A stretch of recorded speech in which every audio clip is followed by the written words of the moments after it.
Have you ever held a really old coin? It's like shaking hands with history.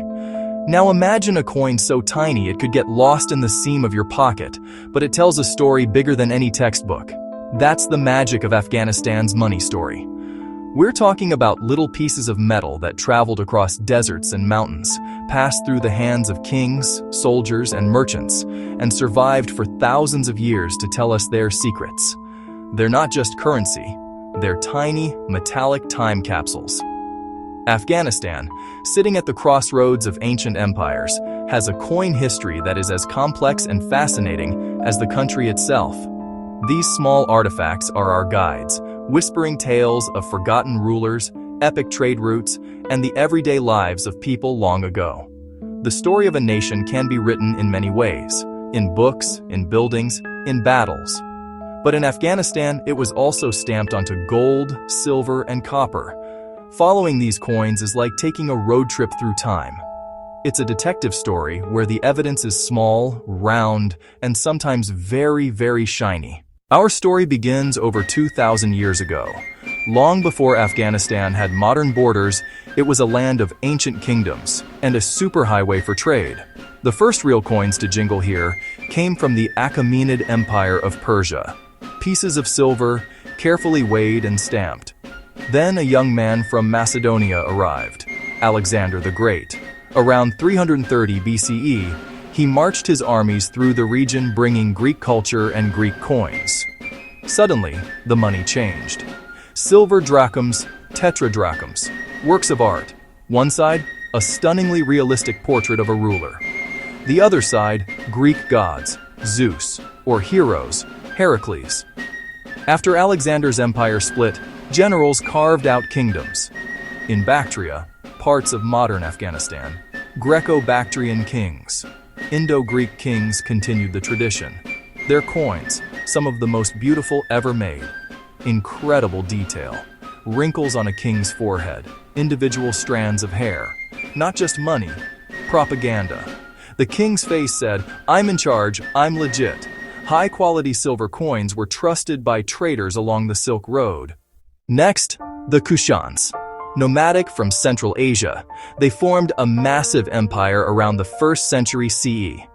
The Kushan Empire connected the Roman Empire, the Han Dynasty, the kingdoms of India. Their coins symbolized cultural fusion. Kanishka the Great issued spectacular gold coins. Obverse, the king in royal robes. Reverse, a pantheon. Greek deities, Iranian deities, Indian deities. Materials tell the story. Gold, big international trade and imperial wealth. Silver, regional commerce and soldiers' pay. Copper, small change for everyday goods in marketplaces. The Kushans mass-produced copper coins, so many survived. Not as pretty as Greek silver, but vital.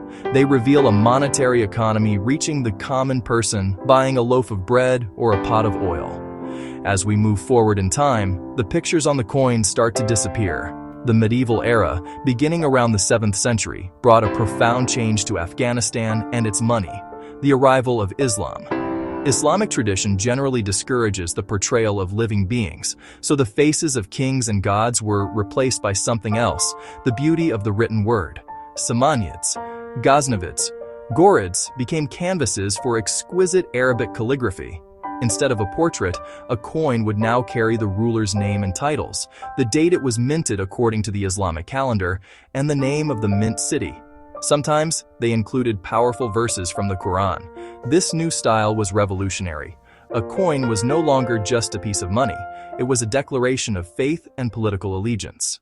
Fast forward to the 18th century, the great empires that once dominated the region were fading, and a new, distinctly Afghan power was rising. In 1747, Ahmad Shah Durrani was crowned, establishing the Durrani Empire, often considered the foundation of the modern state of Afghanistan. This political shift was immediately reflected in the coinage. The new coins were minted in cities like Kabul, Kandahar, Herat. These coins broke from the purely calligraphic style of the past. While they still featured Persian script, they also introduced new symbols. A common design was a beautiful Persian couplet praising the ruler, often arranged around a central mint mark or date. It was a fusion of tradition and a budding national identity. The coins of the Durrani Empire and the Barakzai dynasty that followed were primarily made of gold, silver, and copper. The gold coin was the mohur, the silver was the rupee, and the copper was the phallus. The silver rupee was the workhorse of the economy, used for taxes, trade, and paying government salaries. The designs were often elegant, with intricate floral patterns and neatly arranged script. However, the quality could vary wildly depending on the mint and the political situation. During times of stability, the coins were well made and of pure metal. But during periods of civil war or conflict, the mints might churn out coins of debased silver or sloppy craftsmanship. These coins act as a barometer of the kingdom's health. The creation of small coins, especially the copper phallus, remained a manual and somewhat chaotic process. As a result, many of these small copper coins are incomplete. You might only see part of the ruler's name or a fraction of the mint city. For collectors, piecing together the full inscription from several partial coins is like solving a puzzle. These humble copper pieces were indispensable for the poor, allowing them to participate in the economy in a small but meaningful way. The 19th century brought new pressures. Afghanistan found itself caught in the Great Game, a strategic rivalry between the British and Russian empires. British Indian rupees began to circulate widely, competing with the local Afghan currency. In response, Afghan rulers like Abdur Rahman Khan sought to modernize and centralize the minting process. He imported machinery from Europe and tried to standardize the weight and purity of his coins. The 20th century was a whirlwind of change for Afghanistan, and its coins went along for the ride. The big moment came in 1925 under the reformist king Amanullah Khan. He was a modernizer who wanted to transform Afghanistan into a modern nation-state. As part of his reforms, he overhauled the currency system. The new official currency was the Afghani. The first Afghani coins were a radical departure, struck by machines for uniform size and shape. They featured new national symbols, the kingdom's emblem, a mosque inside a wreath of wheat, still part of the seal today. These modern coins aim to instill national pride and unity. Gone were Persian couplets praising the king. Instead, they stated the country's name, the value, the year. Some coins showed the king's portrait, others a tughra, but focus was on the state. Material shifted. Silver coins remained for a while, then nickel, brass, bronze for daily use. This reflected a modern economy where the state guaranteed value.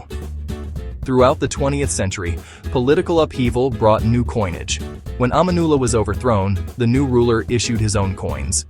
In 1973, the monarchy ended and a republic was declared. Coins replaced the royal emblem with a republican one. The Soviet-backed government issued socialist-style coins, showing agriculture, showing industry. During the Civil War, coin production became chaotic. Warlords and factions issued makeshift currency. Many Afghans trusted old coins, foreign currency more than official money. Today, the new Afghani, introduced in 2002, stabilizes the economy. Modern coins are machine-made, show the national emblem, state value in Pashto, state value in Dari.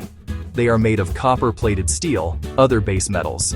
Commemorative coins appear in gold, silver for collectors. Everyday coins are simple, functional, uniform. They bring order and predictability in contrast to chaotic, hand-struck coins of centuries past. So, after this long journey through time from Alexander the Great to the modern Afghan Republic, we come back to a simple question. Why does this all matter? These tiny coins are more than just money. They are Afghanistan's autobiography, written in metal. Each piece, whether a gold mohur or a copper phallus, is a chapter in that story. Proof of a deep, diverse, interconnected history. Afghanistan was not isolated. It was a vibrant center of trade, art, and ideas. Cultures met and mingled, leaving marks on currency. Famous rare coins, Indo-Greek portraits, Kanishka's gold pieces, capture our imagination. They speak of power, wealth, and artistic achievement. They are history's headlines. But small, crude, everyday coins are just as important. They tell the story of the silent majority: farmers, artisans, shopkeepers.